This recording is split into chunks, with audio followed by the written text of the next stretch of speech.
একজন সৎ পরিশ্রমী পুরুষের কষ্ট কেউই বোঝে না, কারণ সেই পুরুষটা চাইলেই সবার ইচ্ছে সাথে সাথে পূরণ করতে পারে না।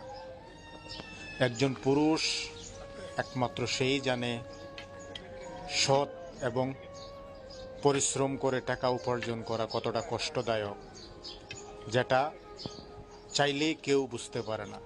না বউ, না মা বাপ, না ভাই বোন, না কাছের বন্ধুগুলোও। এটাই হচ্ছে পুরুষের জীবন।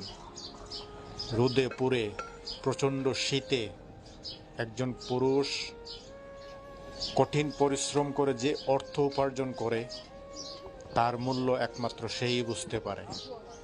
অন্য কেউ কখনো কোনো দিন বুঝতে পারে না। এটাই একজন সৎ পরিশ্রমী পুরুষের জীবন।